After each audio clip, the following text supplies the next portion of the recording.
નમસ્કાર ખેડૂત મિત્રો, હું છું મેહુલ સોરઠિયા. ઘનશ્યામ એગ્રો યુટ્યુબ ચેનલમાં આપનું હાર્દિક સ્વાગત કરું છું.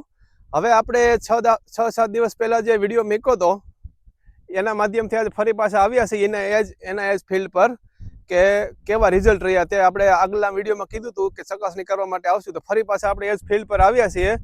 તેમાં સ્વાધીનનો સ્પ્રે કરેલો હતો, ફેન્ટેકનો સ્પ્રે કરેલો હતો અને કોરાજનનો સ્પ્રે કરેલો હતો.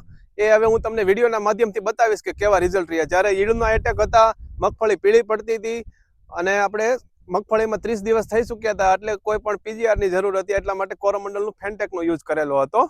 હવે એના રિઝલ્ટ સારા એવા મળેલા છે, તે હું વિડીયોના માધ્યમથી બતાવીશ તમને કે મગફળીમાં ફેન્ટેકનો સ્પ્રે કરેલો હતો ત્યારે સૂયાનો બેસારો સારો એવો થઈ ચૂક્યો છે. આપ જોઈ શકો છો, 2-3 ફૂટ થઈ છે હવે અહીંથી.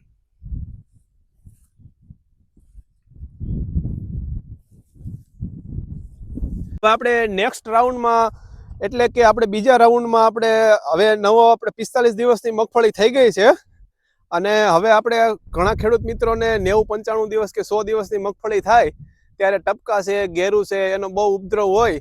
તો એટલા માટે આપણે આગોતરા આયોજન માટે જ અત્યારથી જ આપણે 45 દિવસની મગફળી થઈ છે ત્યારે સિજન્ટાનું મિરાવિસ ડીઓ છે અને મગફળી હવે તમે જોઈ શકો છો કે પાટલા ભેગા થવું થઈ ગયા છે.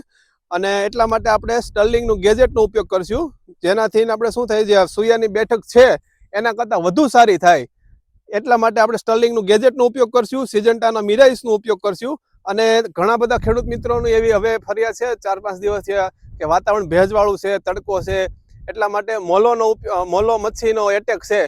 તો એના માટે આપણે પીઆઈનો કિફનનો ઉપયોગ કરશું, જેથી કરીને એને બહુ સારા એવા રિઝલ્ટ મળશે. યાર એ વિડીયો આપણે નેક્સ્ટ ટાઈમ હવે તમને 6-7 દિવસ પછી પાછું બતાવીશું કે એનું કેવું રિઝલ્ટ રહ્યું છે એમ.